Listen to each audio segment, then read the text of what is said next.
Picture this. You walk into a family gathering. The smell of your favorite food hits you first. There's laughter from the kitchen. A cousin yells from across the room, "You're late." And as you scan the faces, you already know the cast of characters you're about to see. There's the one who's going to ask about your love life before you've even taken your coat off.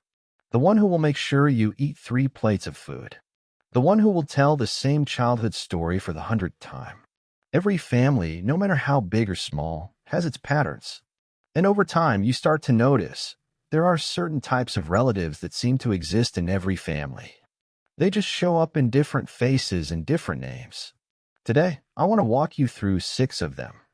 Some will lift you. Some will challenge you. Some will quietly shape the way you see the world.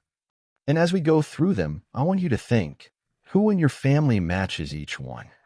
And here's the real twist. Which one might you be for someone else? Type 1, the guardian angel relative. These are the people who act like a second parent, or sometimes the only parent you truly felt you had. They step in not because they have to, but because their heart won't let them do anything else. It could be an aunt who makes sure you're never left out on birthdays. It could be a grandfather who drives you to school every day for years. I once met a woman who told me that when she was 8, her dad left, and her mom was working 2 jobs. Her older brother, who was only 17 at the time, started making her breakfast every morning, walking her to the bus stop, helping her with homework at night. He missed out on parties, dates, even sports, all because he didn't want her to feel alone. Years later, when she got married, she didn't have her father walk her down the aisle. She chose her brother. The guardian angel doesn't always get public recognition for what they do. In fact, sometimes their help is invisible until years later. Right now, think of the person in your family who has shown up for you the most. Did you ever thank them directly? If not, what's stopping you? Guardian angels teach us that love isn't always loud. It's in the rides given, the meals cooked, the texts sent when you're quiet for too long. Type 2 of the historian. The historian is the one who carries the family's memory bank. They can tell you which ancestor first came to your town, how your parents met, and the real reason your uncle doesn't like karaoke anymore. They protect traditions, sometimes fiercely. They'll insist on making the exact same dessert at every Christmas because that's what Grandma made. A man I know grew up never caring about family history. But one Thanksgiving, his grandmother pulled out a faded photo album. She showed him a picture of a soldier in uniform, her own brother, who never came home from the war. She told him how the whole family used to gather around the radio, waiting for news. That story stuck with him for life.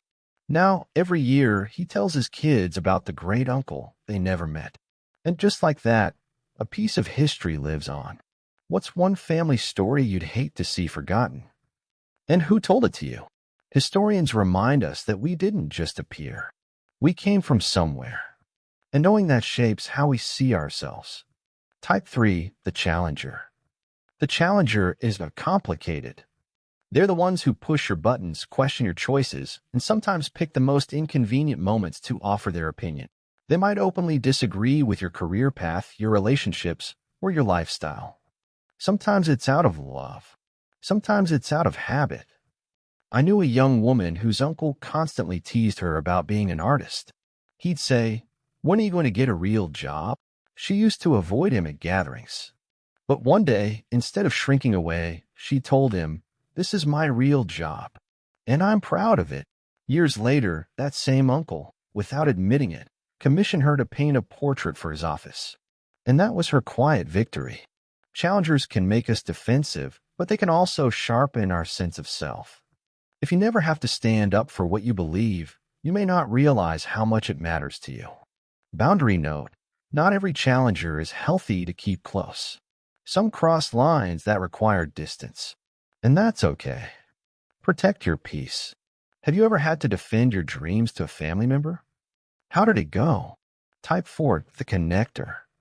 The connector is the family glue.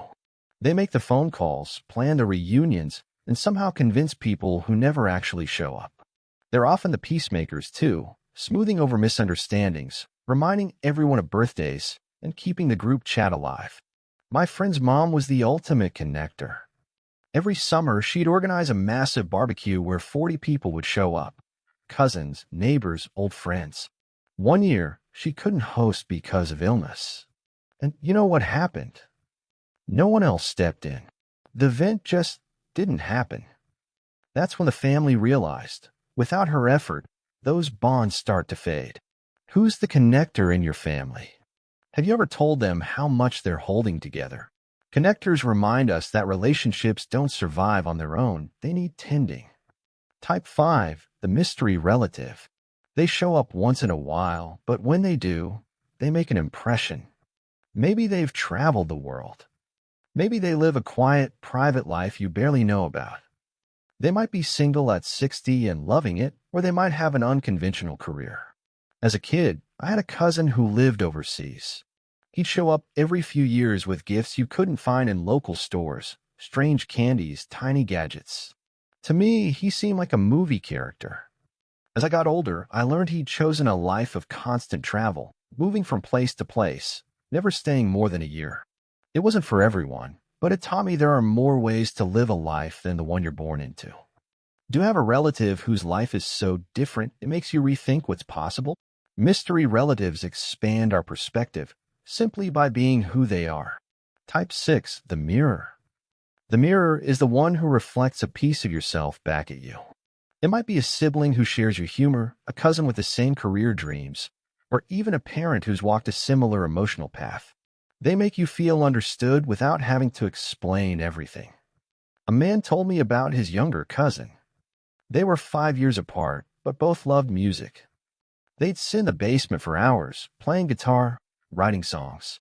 When life got tough for either of them, they'd send voice notes, sometimes not even with words, just little melodies as a way of saying, I get it. I'm with you. Mirrors are a comfort, but they also challenge you. Because when they struggle, you see yourself in their pain. And when they succeed, you see what's possible for you too. Who's your mirror? The person who makes you feel seen?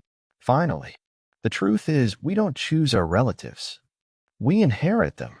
We grow up around them. We're shaped by their love, their flaws, their stories. Some will bless us. Some will challenge us. Some will disappear for a time. But years from now, when you think back, you'll realize each one left fingerprints on who you became. And maybe, just maybe, you're already that person for someone else in your family. So tell me, which one are you?